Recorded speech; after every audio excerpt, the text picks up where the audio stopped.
Hello, I'm Sebastian. Welcome to Nine Nar Trees podcast. Today, I will summarize and review the book.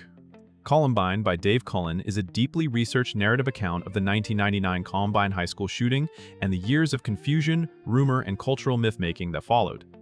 Rather than retelling a familiar tragedy in sensational strokes, the book reconstructs the event through reporting, interviews, public records, and an examination of how early news narratives hardened into widely believed but often inaccurate stories. Cullen places the attack within a broader context that includes adolescent life, school culture, media incentives, and the evolving understanding of mass violence. The book also follows survivors and community members over time, tracing the long arc of trauma, recovery, and public scrutiny. Written for general readers yet grounded in investigative rigor, Columbine challenges assumptions and asks why certain explanations become popular, how communities heal, and what the case reveals about violence in modern America. I will give you key takeaways from this book. Firstly, separating myth from reality in a high-profile case. A central focus of Columbine is how quickly a public story can form and how stubbornly it can persist, even when later evidence contradicts it. Cullen tracks the early days after the shooting, when incomplete information, frantic reporting, and emotional eyewitness accounts produced a set of explanations that felt compelling and easy to repeat. He examines how tropes such as simple revenge narratives or tidy social categories became shorthand for a far more complicated reality. The book emphasizes the difference between what people believed they saw and what can be corroborated through timelines, documented actions, and later investigations. By showing how errors spread, Cullen highlights structural forces behind misinformation, the pressure to publish fast, the public appetite for coherent motives, and the tendency to frame tragedies within familiar cultural scripts. This topic is not only about correcting facts, it is also about understanding why the myths were attractive and how they shaped policy debates, school climates, and the reputations of students who became symbols. The takeaway is a cautionary lesson in critical thinking, especially when fear and grief make certainty feel necessary. Secondly, the perpetrators and the limits of simple motives. Cullen explores the shooters not as caricatures, but as individuals whose behaviors and inner lives cannot be reduced to a single cause. The book discusses how their personalities differed and why treating them as identical partners can lead to mistaken conclusions. It highlights the hazards of interpreting violent acts through one-dimensional lenses, such as bullying alone, subculture affiliation, or a sudden snap, especially when evidence points to longer planning and more complex psychological dynamics. Cullen also considers how performance, fantasy, and a desire for impact can intersect with personal pathology and social context.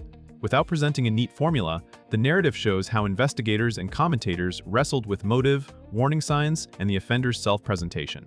This topic helps readers understand that mass violence often involves a tangle of factors: personal grievance, ideology, desire for notoriety, emotional disturbance, and opportunity. The broader value is learning to resist easy explanations that may comfort the public but obscure prevention. The book encourages a more careful approach to interpreting risk, one that balances empathy for human complexity with accountability for deliberate, planned harm. Thirdly, inside the day, timelines, decisions, and human response, Columbine devotes significant attention to how the attack unfolded and how students, teachers, law enforcement, and emergency responders reacted under extreme uncertainty. Cullen reconstructs events as a sequence of decisions, miscommunications, and split-second choices, illustrating how chaos affects perception and coordination. The narrative shows how quickly normal routines can become life-or-death problems, finding exits, hiding, protecting others, or attempting to communicate with authorities.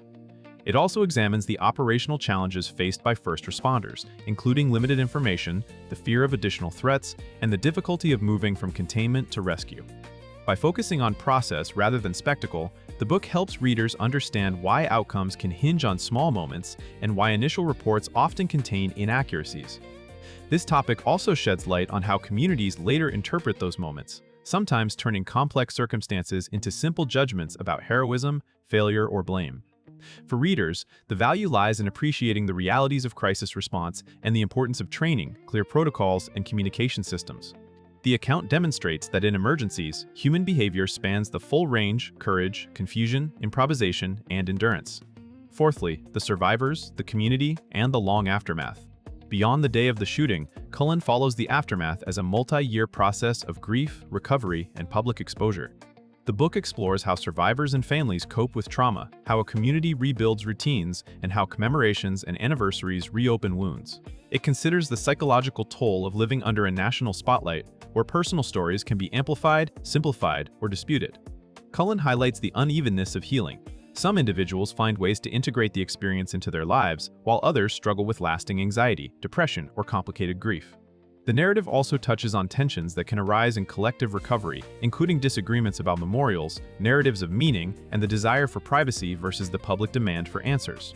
This topic underscores that the consequences of mass violence are not confined to casualty counts. They ripple through relationships, identity, and community trust. For readers, the takeaway is a more humane understanding of trauma and resilience, as well as a clearer view of why recovery requires sustained support systems, not just immediate crisis attention.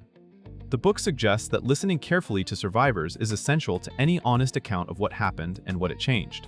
Lastly, media, culture, and the contagion of notoriety, Cullen examines how Columbine became a cultural reference point and how media coverage helped turn the event into a template for later fears and debates.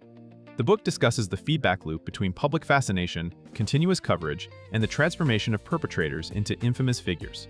It also analyzes how cultural anxieties of the era shaped the interpretation of the crime, influencing which explanations gained traction and which were ignored. By tracing how narratives traveled through television, newspapers, online communities, and political discourse, Cullen shows how a tragedy can be repurposed into symbols for unrelated agendas. This topic is especially relevant to understanding modern mass violence, where attention can function as a reward, and where communities must balance public information with the risk of inspiring imitators.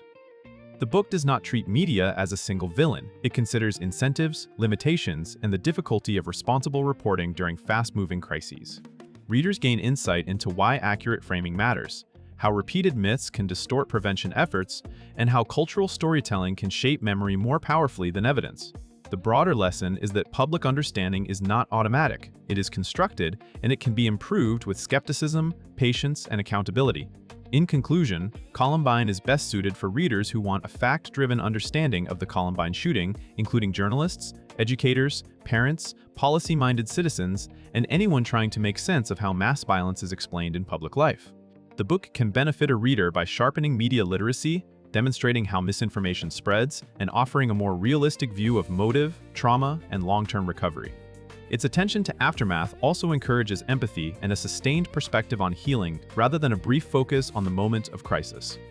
Compared with similar books, Cullen's work stands out for its emphasis on correcting durable myths and for connecting event reconstruction with the social consequences of narrative, reputation, and fear.